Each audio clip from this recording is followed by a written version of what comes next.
아멘.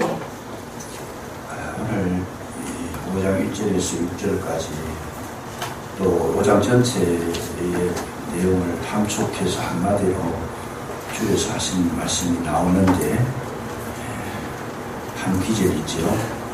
하나님께로부터 난 자 1절에 그렇게 기록을 해놨습니다. 하나님께로부터 난 자.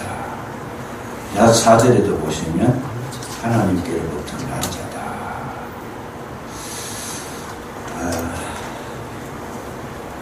하나님께로 난 자라고 했을 때 하나님께로 난 자는 그냥 말로만 하나님께로 난 자다 이렇게 해서 되는 게 아니고 그게는 증거가 있다라는 거죠. 예를 들면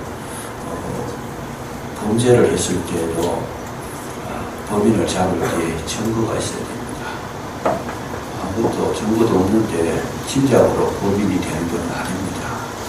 죄를 지었다고 하는 분명한 증거를 가지고 있어야 검찰에서 기소를 할 수가 있지. 그냥 짐작으로 당신이 그랬을 것 같다. 그거 가지고 형을 내줄 수가 없어요. 그거는 형법에서도 몇 점 몇 항에 이거 해가지고 몇 년 징역형은 뭐 집행유예 이런 게 나올 수 있는 항목이 없습니다. 세상에 죄인들을 심판할 때도 증거를 보유해야 되는데 하나님께로 난 자라면서 증거가 없다라면 그거는 위험한 이야기죠. 하나님께로 났다 그러는데 증거가 없다. 그건 확실하게 믿을 수 있는 근거가 없다라는 얘기인데 굉장히 위험한 상태다 그 말이죠. 요한복음 3장에 보시면 니고데모라고 하는 인물이 나옵니다. 니고데모. 이 사람의 신분에 대해서 성경은 상세하게 기록을 하고 있습니다. 그는 부자였더라. 그래서 예수님의 장례를 치르기 위해서 모락에다가 침향 섞은 그런 것을 100번이나 가져왔더라. 굉장히 부자죠. 보통 부자가 아닙니다. 부자였더라. 그리고 그의 신분은 뭐냐? 바리새인이었더라. 바리새인은 신앙생활이라고 해야 되겠죠. 어쨌든 믿음의 생활을 굉장히 잘한 사람이다. 철저하게 도덕적이고 철저하게 주의를 잘 지켰던, 그래서 엄격하게 지켰던 구별된 사람이다. 바리새인과는 구별됐다는 말이거든요. 굉장히 종교 생활을 잘했던 사람이다. 거기다가 그는 또 뭐냐? 사내들이 공회원이었다. 이스라엘 나라는 종교국가니까 모든 것을 관장하는 것이 사내들이 있어서 하는데 거기에 70여 명이 있는데 거기에 공회원 한 사람이다. 어마어마한 세력이 있다는 거죠. 근데 이 사람이 예수님을 찾아와가지고 선생님, 내가 어떻게 하면 영생을 얻을 수 있을까? 구원받을 수 있을까? 질문을 하는데 예수님께서 한마디로 말씀을 하시기를 거듭나야 된다는 거죠. 물과 성령으로 거듭나야 된다. 그러니까 니고데모가 생각해 볼 때는 전혀 이해가 안 됩니다. 왜 이해가 안 되느냐? 자기 나이가 얼마인데 내 나이가 이렇게 늙었는데 어떻게 어머니 뱃속에 다시 들어갔다가 나올 수가 있겠느냐? 그렇게 바리새인인데 종교생활을 잘했는데 근데 자기 머리로 이해할 때는 거듭난다는 이야기가 그렇게밖에 이해가 안 되는 거예요. 어머니 뱃속에 들어갔다가 다시 나와. 세상에 그런 사람이 어디 있느냐? 어렵다는 얘기죠. 그러니까 니고데모의 머리에서는 거듭난다는 말이 이해가 안 됩니다. 근데 예수님께서 보셨을 때는 이건 아직 거듭나지를 못했다. 그런 뜻이지 않습니까? 니고데모에 한해서 성경을 기록을 하셨지만은 그거를 오늘날 나에게 적용을 시켜보든지 우리 교회에 적용을 시켜보든지 우리의 가족들에게 적용을 시켜보면 교회도 열심히 다니고 그러니까 쉽게 말하면 주일 선수를 했다고 말했죠. 주일날 한 번도 안 빠지고 예배를 드렸고 11조 한 번도 안 빠지고 했고 또 구제하는데도 남달리 뜨거운 열정을 가지고 구제를 했고 일주일에 2번씩 금식 기도도 했고 또 선교하는데도 남한테 안 빠졌어요. 뭐 선교한다 그러면 막 물심양면으로 도와서 최선을 다해서 함께 했고, 그리고 교회 봉사하는데도 열심히 봉사했다.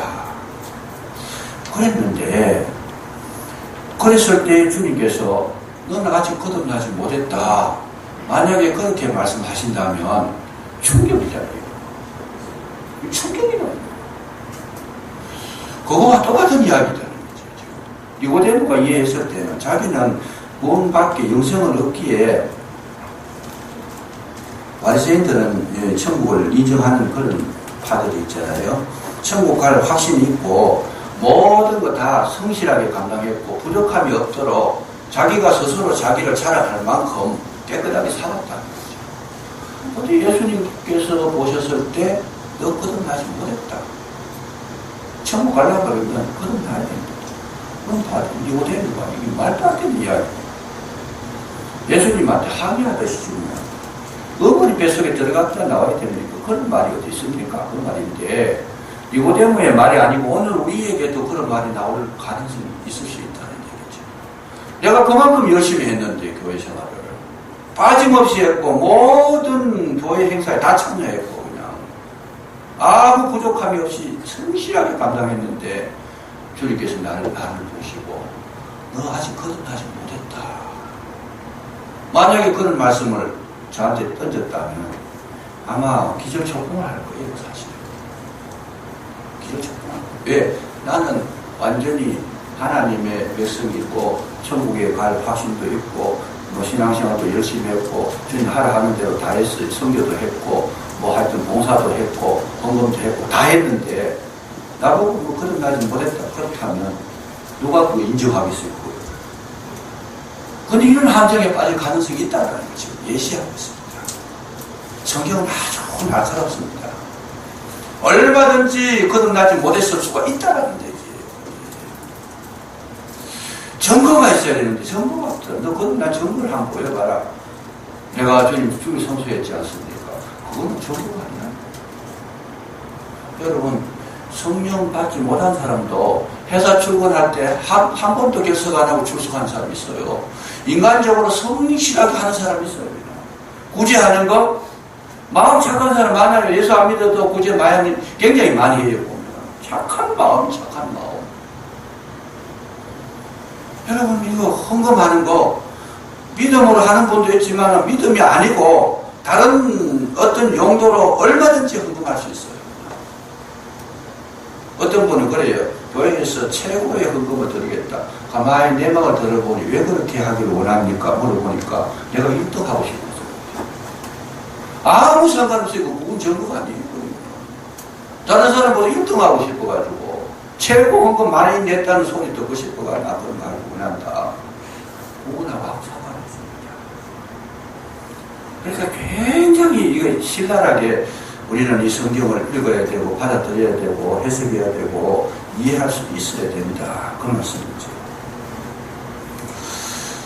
그래서 제가 나이가 들어가고 목사 생활을 오래 하다 보니까 조금씩 열리는 게 있습니다. 뭐가 열리느냐 하면 성경이 열려지고 하늘나라가 열려지고 하나님의 세계가 보여지고 신앙의 도리가 보여지는 거예요. 뭐가 신앙인지를 보여지는 거예요. 그래서 이거였구나. 그래서 엉터리로 하는 거하고 진짜 하는 거하고 다 보여요. 그게 이제 뭐 제가 점쟁이라서 그런 게 아니고 오래 하다 보니까 성경을 자꾸 연구하고 깊이 들어가다 보니까 이거는 아니고 이거는 맞고 이리 가야 되고 저리 가야 되고 저 사람 하는 거는 정말 성령 안에서 하는 거고 이 사람 하는 거는 성령이 아니고 육으로 하는 거다. 이런 것들이 보여지는 거죠. 그래서 이제 마음이 급해지는 겁니다. 급해지는 거예요. 왜요? 남은 시간 동안에 제대로 진리의 길을 가르치고 가야 될 텐데 이 생각이 드는 게 마음이 이제 조급해지는 거예요. 조급하면서도 또 한편으로는 느긋해요. 왜냐하면 저 신앙이 있으니까 주님이 하라 하시는 데까지만 할 생각을 가지고 있습니다. 주님이 허락하시는 데까지. 제 임무는 거기까지만 가면 되지 그 이상은 제가 모르는 거죠. 그럼 주님 몫이고 제가 할 수 있는 데까지는 해야 되겠는데 어떻게 해야 될까? 마음을 가지고 되는 게 아니고 체계적으로 해야 되겠다. 그런 생각이 들기도 하고, 나 자신도 또 준비를 해야 되겠다 싶어요. 정말 제대로 해야 되겠다 싶은 그런 생각들이 많이 듭니다. 이제 와서 보여지니까. 그래서 이 니고데모의 사건을 이렇게 읽어보면서 정말 주님께서 폭발적인 선언을 하셨는데 그렇게 거듭나는 것이 아니고 물과 성령으로 거듭나야 된다. 물과 성령으로 거듭나야 된다. 이게 그래서 여기에 거듭난다는 의미가 뭐냐 우리가 분석을 해보면 거듭난다는 것은 새로 태어난다는 뜻이잖아요. 거듭이고 두 번 다시 태어난다. 그래서 사람은 어머니 뱃속으로부터 이 세상에 한 번 태어납니다. 누구든지 한 번 태어나는데 그 한 번 태어났을 때는 그 한 번 태어나서 한 번 죽으면 영원히 죽는 겁니다. 그런데 육으로 태어난 거죠. 육으로 부모님으로부터 육신을 몸을 받아가 한 번 태어났는데 그것만 가지고는 생명을 얻지 못한다는 거지. 그럼 두 번째 태어난다. 거듭나야 된다. 그렇게 두 번의 출생이 있어야 된다는 거죠. 그런데 첫 번째 출생은 부모로부터 태어나는 것인데 두 번째 출생은 누구로부터? 하나님께로부터 난 자다. 위로부터 내려온 자다. 위로부터 생명을 공급받은 자다. 그래서 이거는 내가 나고 싶어서 나아지는 게 아니고 이 거듭난다는 것은 위로부터 내려온 것이기 때문에 하나님께서 구원 허락하신 분만 하나님께서 구원코자 생명을 주신 분에게만 가능하다는 얘기죠. 이게 내 맘대로 나오는 게 아니에요. 이거는 내가 나오고 싶어서 두 번째 태어나고 싶다 그런 게 아니고 하나님께로부터 위로부터 성령으로부터 그렇게 태어나야 완전한 생명을 얻는 것이 되는 것이다. 이 두 번째 태어난 이 경험을 못하게 되면 아무리 좋은 일을 많이 하고 열심히 하고 참 다른 사람보다 더 뛰어나게 하고 그냥 헌신적으로 한다 할지라도 두 번째 태어난 이 경험이 없다라면 그분은 뭐예요? 자선사업 많이 했다고 천국 가는 거 아니다고. 주일 성수 한 번도 안 빠졌다고 천국 가는 그런 항목이 없어요. 성경에. 주일을 한 번도 안 빠지면 천국 간다. 이런 내용은 성경에 없습니다. 헌금을 교회에서 체험 많이 하면 천국 간다. 천주교에는 그런 말 할 수 있는데 우리 기독교는 그런 게 없습니다. 기독교가 아니고 이 성경에 그런 말씀이 없다는 말이에요. 성경에 그런 말씀이 없다. 선교사로 나가면 구원받는다. 그 말도 없어요. 선교사도 구원 못 받는 사람이 있을 수 있다.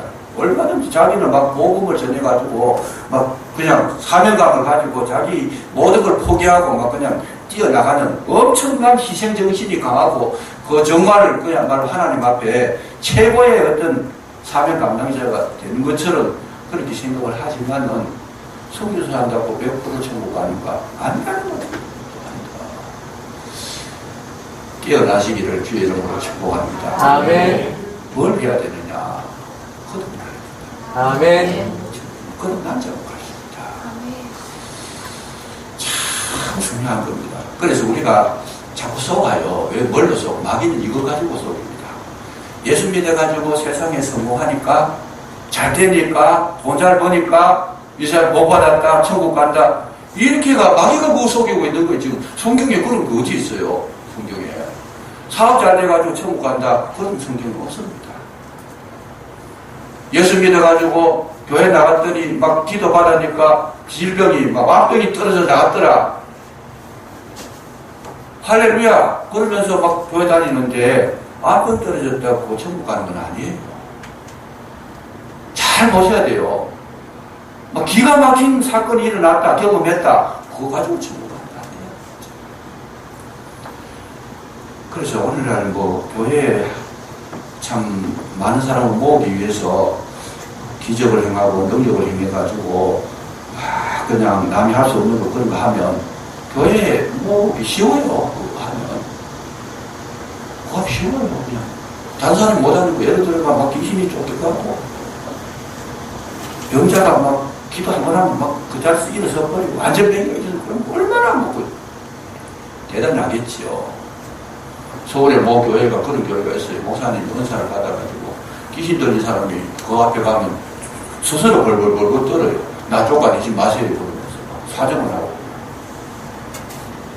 근데 그 교회에 그렇게 능력이 많으니까 사람은 많이 모았는데 지금 문제가 일어나가지고 심각하게 됐어요.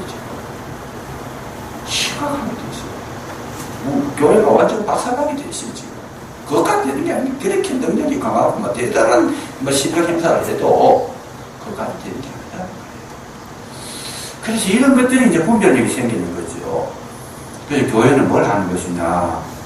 교회는 그런 것도 하지 말라는 얘기는 아니에요. 필요해요. 때로는 우리 교회는 신비도 있고 이상한 것도 있고 기적도 있고 능력도 다 있어요. 그러나 그거 가지고 하늘 생명을 받았다고 인정하지는 못한다고 말씀이죠. 그거는 그거고 하늘 생명은 하늘 생명을 공부를 따로 해야 돼요. 그 생명은 영원한 생기는 그리스도께로부터 오는 줄로 믿으시기 바랍니다. 그리스도께로 생명을 영원히 거듭난 증거를 가지고 있어야지 그거 없이 능력 행한다. 그거 가지고 되는 게 아니다. 그러니까 거듭나는 방법 외에는 구원받는 길이 없습니다. 교회에서 제일 중요한 건 뭐냐? 예수를 믿었을 때 제일 중요한 거는 믿음의 결국은 뭐라 그랬어요? 디도서에 보면 믿음의 결국은 영원 구원을 받는 것이다. 여러분 세상에서 아무리 성공해도 구원받지 못하고 천국 가지 못하고 하나님의 나라가 내 속에 들어오지 못하면 그건 실패할 겁니다. 실패할 겁니다. 가장 중요한 게 뭐냐? 하나님의 나라가 내 속에 임할 때 가장 큰 복을 받은 줄로 믿으시기 바랍니다. 예수 믿었는데도 늘 불안하고 두렵고 근심이 많고 걱정이 많고 속에 미운 생각이 들고 고집이 강하고 이거는 지금 하나님 나라가 없는 거예요. 나 혼자 잘 되는 거 보면 시기심이 일어나고 진리도 아닌 거 막 자기 고집대로 밀고 나가버리고 하나님 나라가 아니에요. 하나님 나라가 임하게 되면 뭐가 오느냐? 의와 평강과 희락이라고 했어요. 하나님의 나라가 임하게 되면 뭐예요? 바르게 살려고 노력합니다. 하나님의 뜻대로 살려고 노력합니다. 평강과 희락이라 기쁨이 있다, 평안이 있다.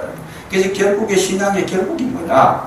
그리스도가 내 속에 계시는 것이 완성인 줄로 믿으시기 바랍니다. 이걸 향해서 나 다음 주에 수련을 하는 게 이거 하려고 해요. 그리스도가 내 속에 들어오십니다. 그게 구원의 완성입니다. 그리스도가 내 속에 들어 계시면 이 사람은 뭘 못해요? 나가서 거짓말 하라 그러면 거짓말 못합니다. 남 속이라 그러면 속이지를 못해요. 거짓말 하려 그러면 입이 벌벌 떨려가지고 거짓말 자체는 못하는 거예요. 벌써. 왜요? 성령께서 거짓말 나가려고 그러면 꽉 잡고 있는 거예요. 속에서. 잡고 있는 거예요. 그러니까 거짓말 하라 그러면 입술이 안 따라가요. 입술이 벌벌벌 떨리고 그냥 마음이 불안하고 두렵고 거짓말 한마디 하는 게 집단이 나잖아요. 왜 성령이 없으면 뭐예요? 거짓말이 뭐 능통해가지고 거짓말도 겁수가 있어가지고 얼마나 거짓말 진짜 같이 하는지 그건 누가 하느냐? 마귀가 하는 거잖아요. 그 예수 믿어도 거짓말 잘하는 거는요 지금 거듭난 정보가 없다는 얘기죠. 여러분 진리를 깨달으시기를 주의 이름으로 축복합니다. 거짓말 능통하게 하는 그거는요 불안한 거죠. 예수 믿는데 두려움이 있다, 걱정거리가 있다. 그러면 그건 예수님은 지금 문제가 생긴 거예요. 지금 믿었다 하더라도 병이 걸린 거죠.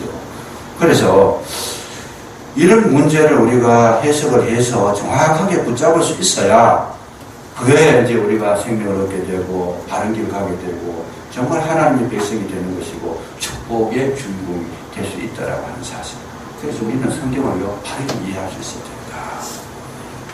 예수 믿어가지고 복 받아라 그러고 구원 지르고 그렇다고 해가지고 저는 그런 거 부정하는 사람은 절대로 아닙니다. 복을 받아야 되는데 어떤 복을 받아야 되느냐?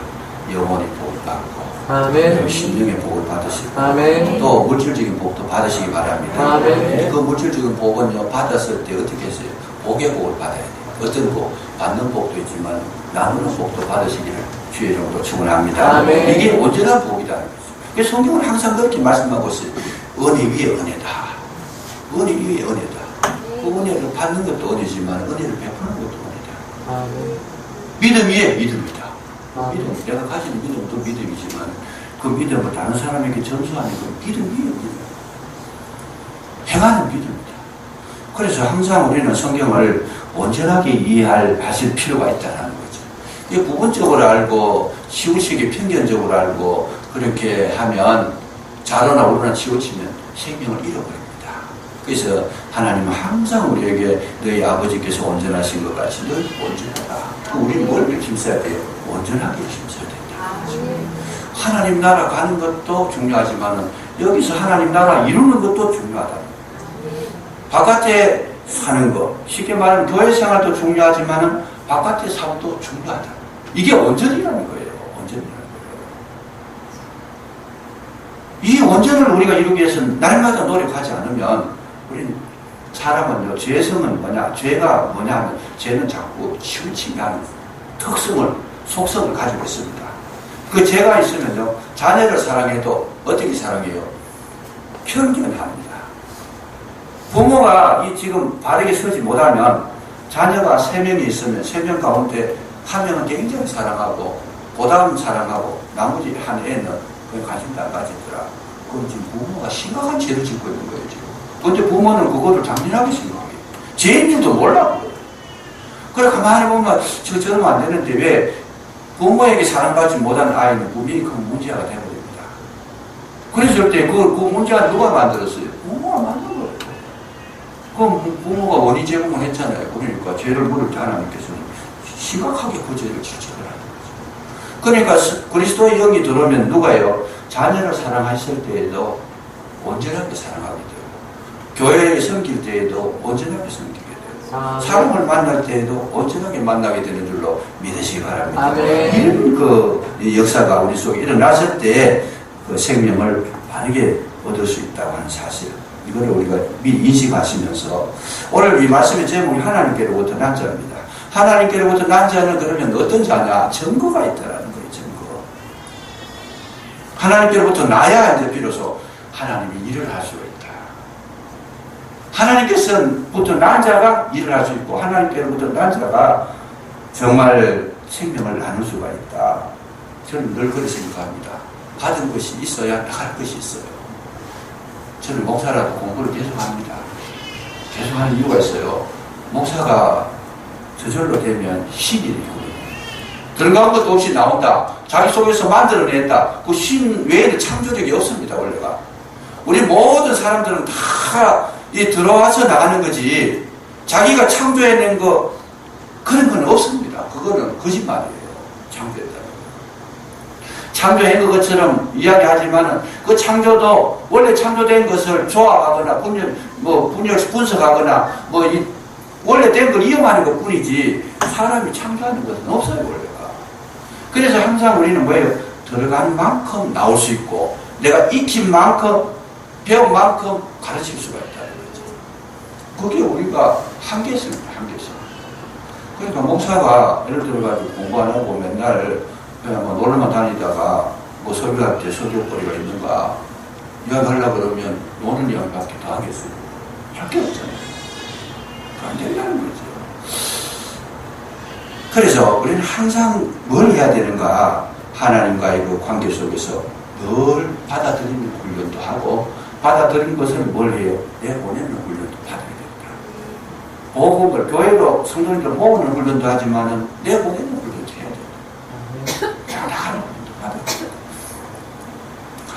그래서 하나님께로 거듭난 자는 그냥 되는 것이 아니고 거듭나는데 조건이 하나 있다. 뭘로 거듭나느냐? 베드로전서 1장 23절에 보면 이런 말씀을 하십니다. 너희가 거듭난 것은 썩어질 씨로 된 것이 아니요 썩지 아니할 씨로 된 것이니 살아있고 항상 있는 하나님의 말씀으로 되었느니라.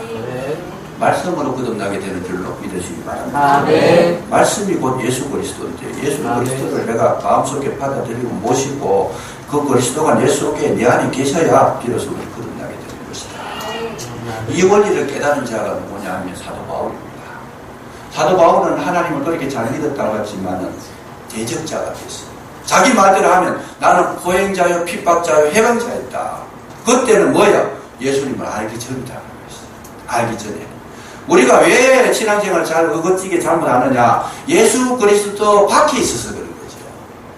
예수 그리스도 안에 들어가면 충성된 종이 되지만은 예수 그리스도 밖에 있으면 대적자가 되는 거예요. 왜 저 사람이 대적하느냐? 그리스도 밖에 있었어요.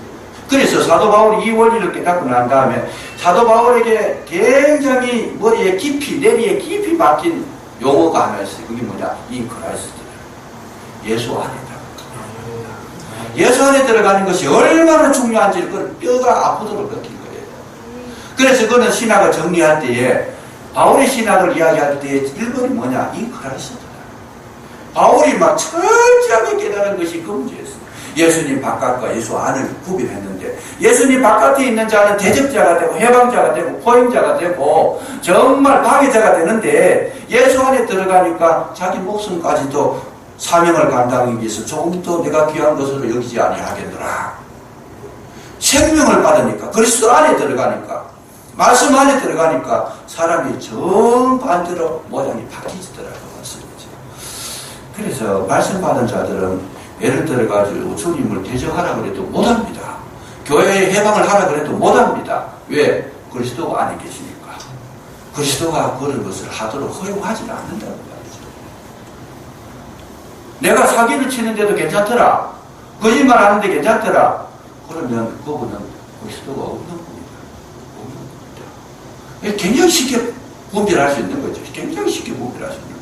아무리 그런 짓을 해도 내 마음에 느낌도 없고 감각도 없더라. 내 안에 그리스도가 없는 거예요. 근데 정말 그리스도가 계시면 뭐라고 하시겠어요?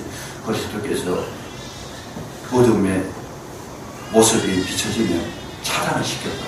성령께서 차단을 시켜버립니다. 그거 하면 안 돼. 막아버려요. 만약에 막는데도 계속 했다. 그러면 그것 때문에 밤잠이 오질 않습니다. 괴로워가지고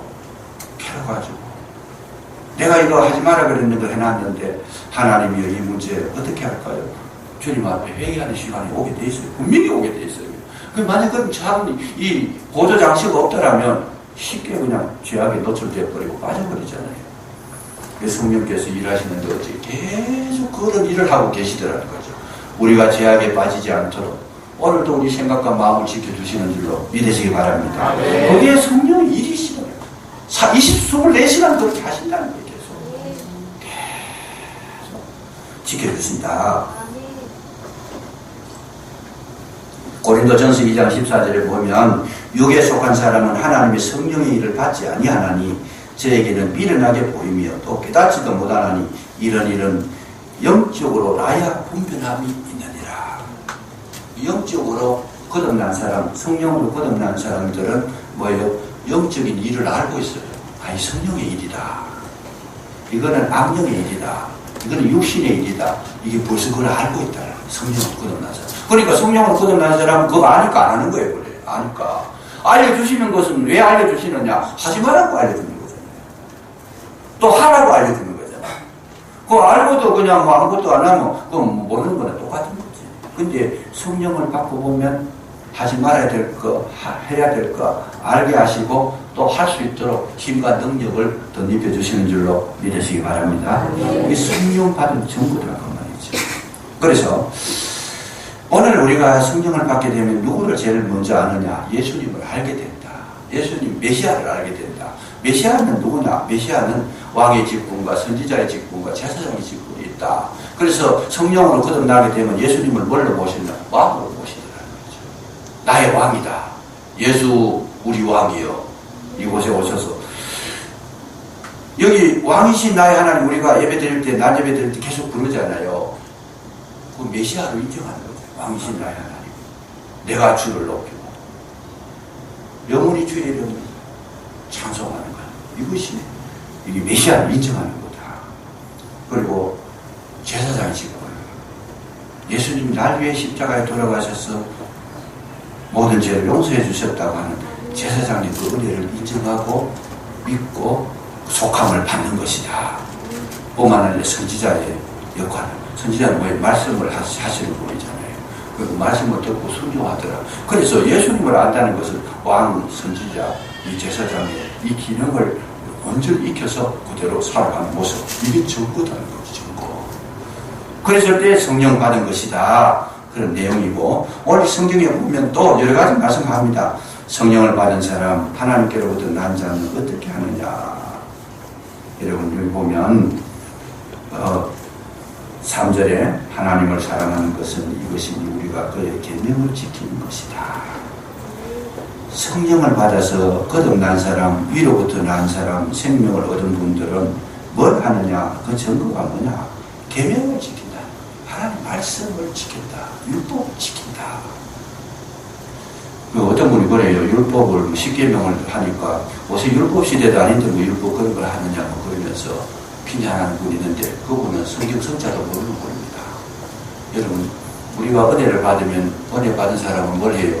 여러분 율법을 이루는 줄로 믿으시기 바랍니다. 율법을 완성하는 거예요. 율법을 펴놓은 것이 아니잖아요. 예수님께서 율법으로 지켜나가는데 예수님께로 난 자 하나님으로부터 위로부터 난 자는 뭘 하느냐? 말씀을 지킨다는 거예요. 말씀을 지킨다. 낮에도 잠깐 말씀드렸지만 제일 똑똑한 사람이 누구냐?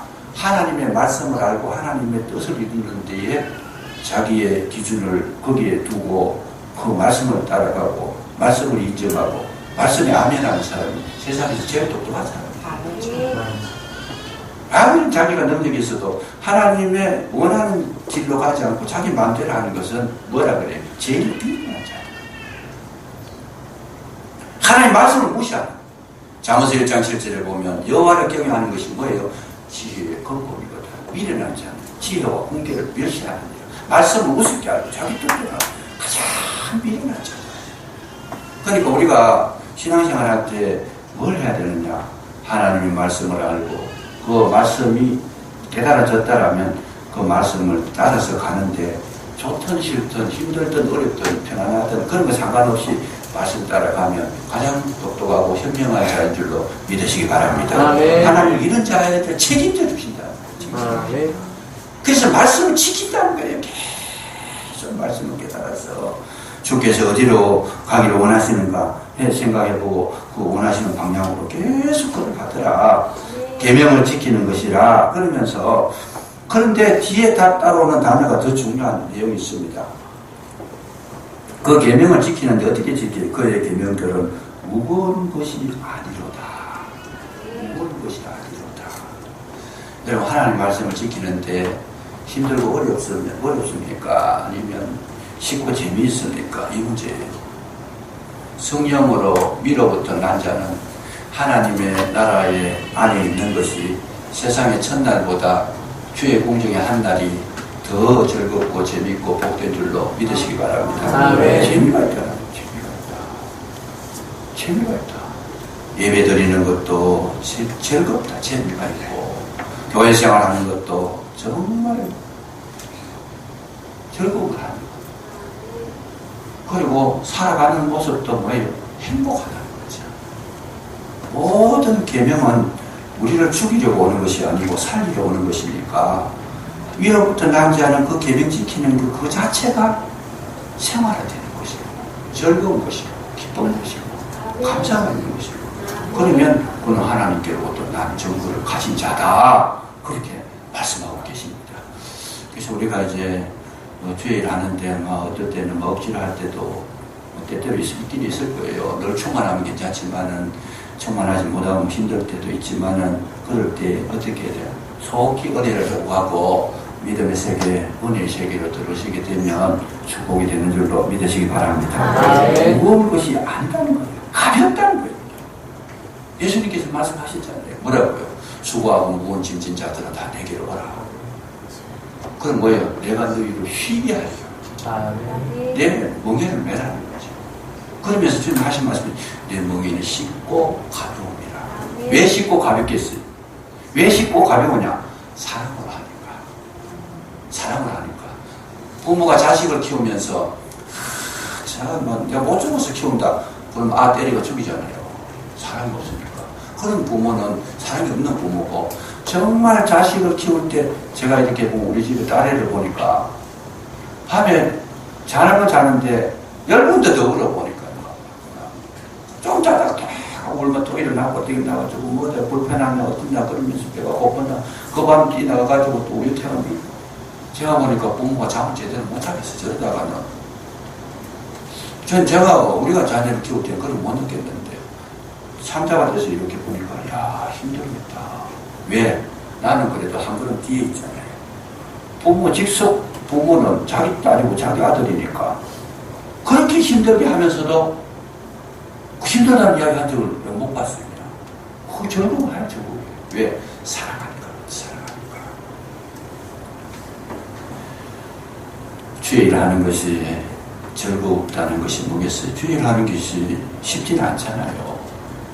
그러나 주님을 사랑하게 되면 쉽게 되는 줄로 믿으시기 바랍니다. 아멘. 가볍게 여기지면 구원받은 자고 위로부터 거듭난 자고 말씀 읽는 것도 뭐 읽으라고 기도하는 것도 기도해야 된다 그렇게 해가 기도하는 거 그건 한 발자국 늦은 거예요. 뭐가 사랑이 없는 거죠. 정말 주님을 사랑하게 되면 어떻게 해요? 주님과 대화하기가 즐겁다는 거잖아요. 내 기도하는 그 시간 어때요? 그때가 가장 즐겁다. 찬송가를 기록한 분들이 영성이 밝아서 기록한 거잖아요.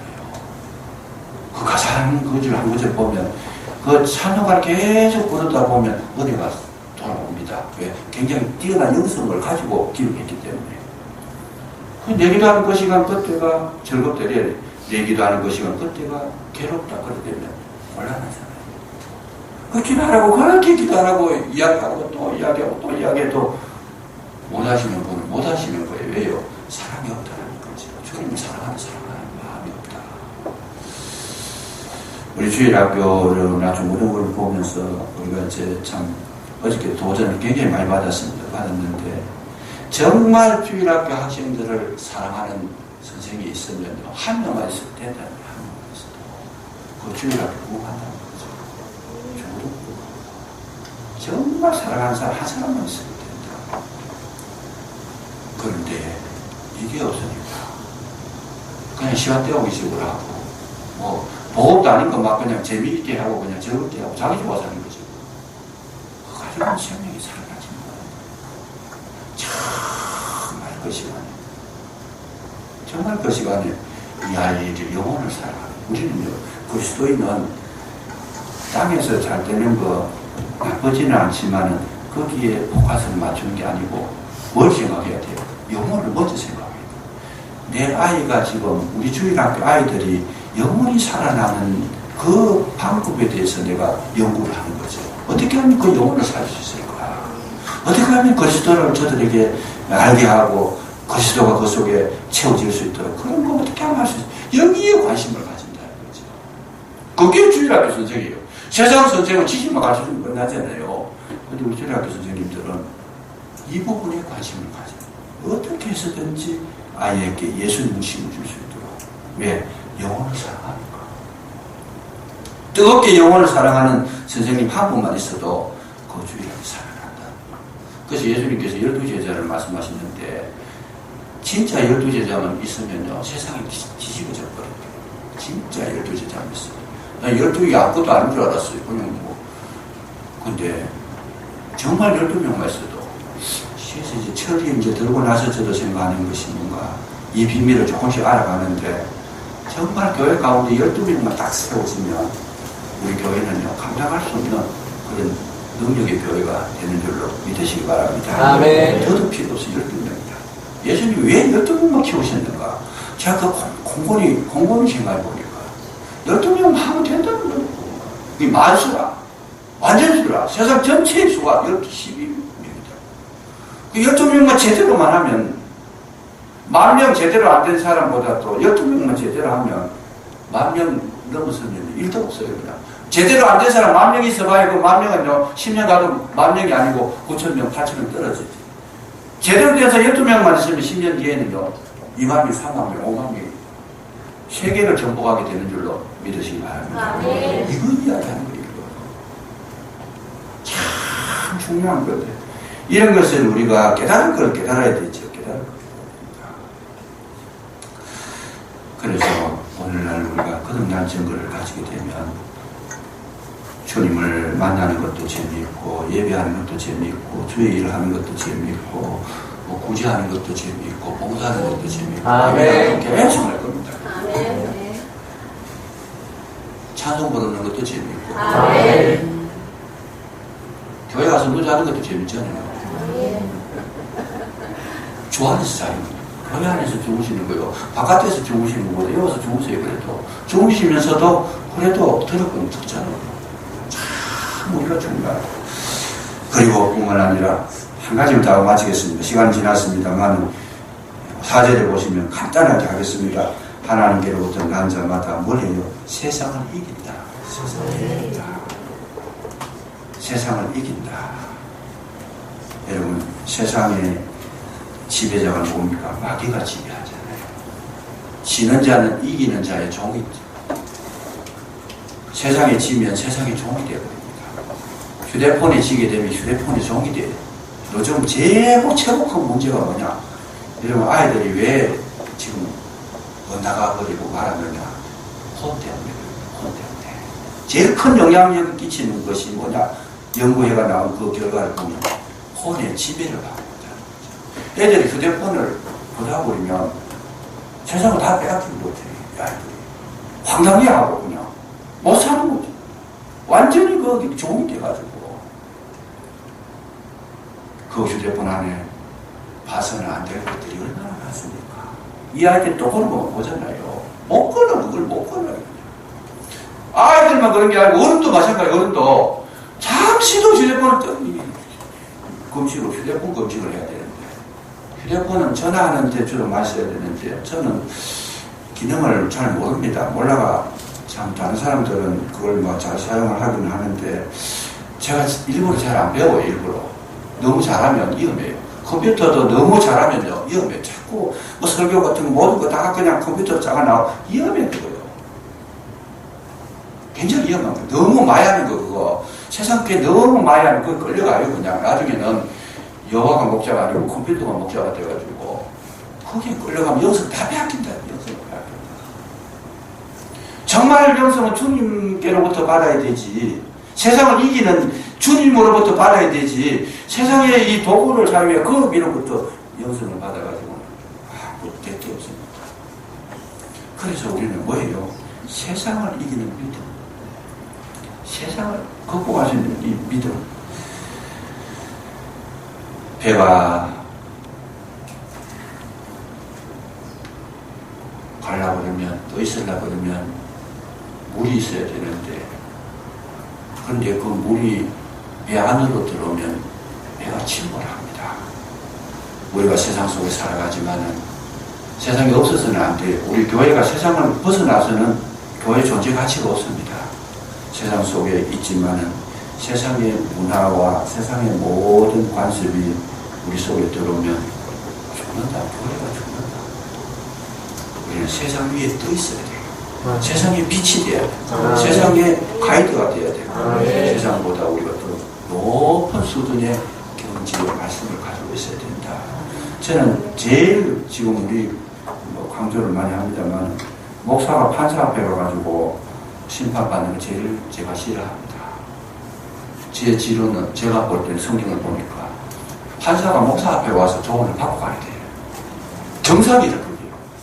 판사님들이 어려움이 있으면 목사님 좀 도와주십시오. 이거 어떻게 해야 됩니까? 이렇게 나와야 정상인데 목사가 판사 앞에 가지고 뭐 형법 몇 조에 의해 가지고 징역 몇 년 뭐 이렇게 이야기 들으면 자살하면 안 되겠지만은 거시로부터 뼈를 깎는 각오를 가져야 됩니다. 매일 그런 소리를 들어야 되는데 우리가 훨씬 높은 단계에 있는데 훨씬 고차원 쪽에 세계, 4차원 세계에 사는 사람들인데 그게 가지고 그런 것들은 되겠는가. 그래서 오늘 저와 여러분은 세상을 이기시기를 주의 이름으로 축복합니다. 기도하겠습니다. 감사합니다. 이 시간까지 저희들에게 은혜를 주시고 믿음을 주셔서 예배 드리게 해주셨으니 진심으로 감사합니다. 하나님께로서 난 자가 되게 해주시고 그 정보를 소유한 자가 되게 해주시고 진정으로 세상을 이끌어갈 수 있는 능력에 거룩한 주의 종들로 살아갈 수 있도록 힘주시고 보내주시고 능력을 더하여 주시옵소서. 함께 하실 줄로 믿사옵고 예수님 이름으로 감사 기도 드리옵나이다. 아멘.